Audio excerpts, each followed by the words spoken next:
Welcome back to A Still Small Voice in the Grace Library. You can breathe here.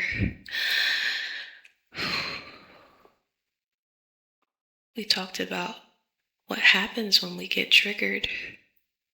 We talked about becoming the observer instead of becoming the wave. But today, I want to go deeper because most people spend their entire lives trying to manage triggers without ever asking why those triggers exist. What if the trigger isn't the problem? What if it's the messenger? What if the trigger isn't attacking you? What if it's trying to show you where healing is still needed? If someone accidentally touched a healthy arm, you wouldn't react much. But if they touched a broken arm, you'd pull away instantly. Not because they're evil, not because you're weak, because there's an injury. The reaction isn't the problem, the wound is. And emotionally, we do the same thing. Someone disagrees with us, ignores us, criticizes us, misunderstands us, rejects us. And suddenly, the reaction feels 10 times bigger than the moment itself. Why? Because the present moment touched an old wound. The trigger is often where the present meets the past. This changed everything for me. Most people ask, why am I reacting like this? But here's the better question. What does this remind me of? That question will change your life because triggers are often memory echoes, not necessarily conscious memories, but emotional memories. Maybe criticism reminds you of never feeling good enough. Maybe rejection reminds you of being left behind. Maybe conflict reminds you of chaos, or disappointment reminds you of abandonment. The trigger isn't always about today.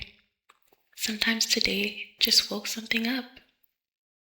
There's two voices inside of you. When we're triggered, two voices appear. And the first voice says, protect yourself.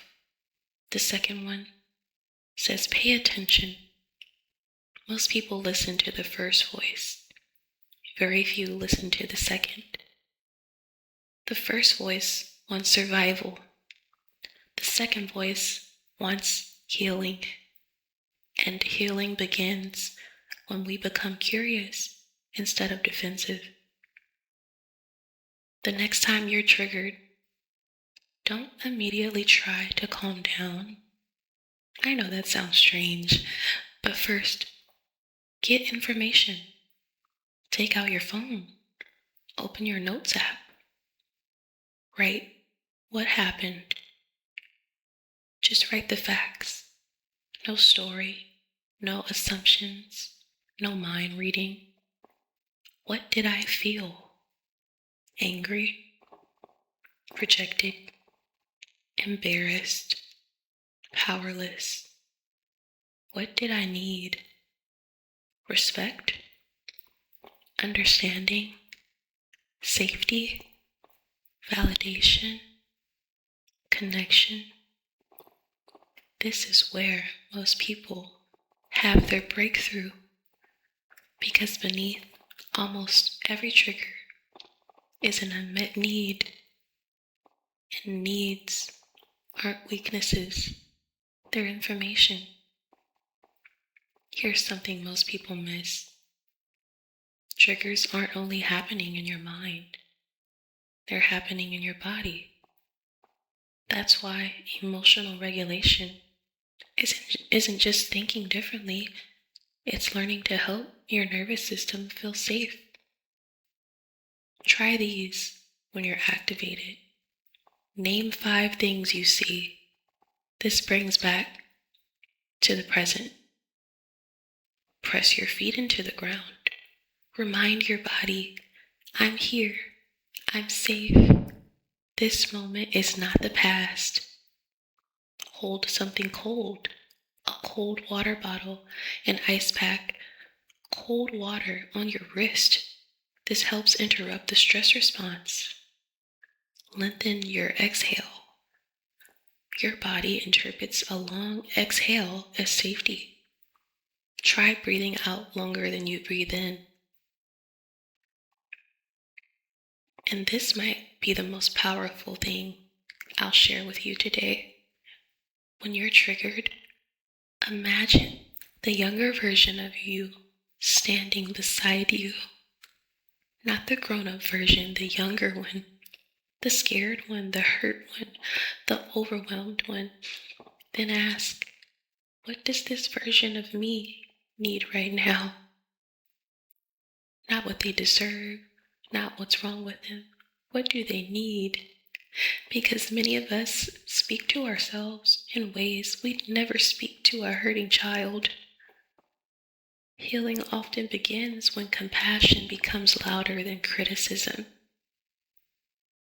Some of you are turning healing into another impossible standard. You get triggered and immediately think, I should be over this by now. I should know better. I should be healed. Says who? Growth isn't measured by never being triggered. Growth is measured by how quickly you return to yourself. A healthy person still gets triggered. A healthy person just knows how to come home sooner. Be the lighthouse. I want to leave you with this image. A lighthouse doesn't stop storms. It doesn't control the ocean. It doesn't eliminate waves. It simply stays anchored. And because it stays anchored, it helps guide ships safely through the darkness. That's emotional regulation. Not controlling every emotion, not eliminating every trigger, not becoming a robot. It's learning how to stay anchored while the storm passes through. The goal isn't to never feel.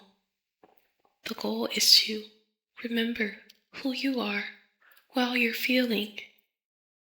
So the next time you're triggered, pause, get curious, ask, what does this remind me of? Ask, what am I needing right now? The inner child, what does it need right now? Can I offer myself compassion before criticism? Because the trigger may not be your enemy. It may be pointing toward the exact place where grace wants to meet you. And when you stop running from what you're feeling, you might discover that healing was never hiding on the other side of perfection. It was hiding on the other side of awareness. You can breathe here, and you don't have to fear every storm. You are learning how to become the lighthouse. Thank you for coming to the Grace Library. This is a still small voice.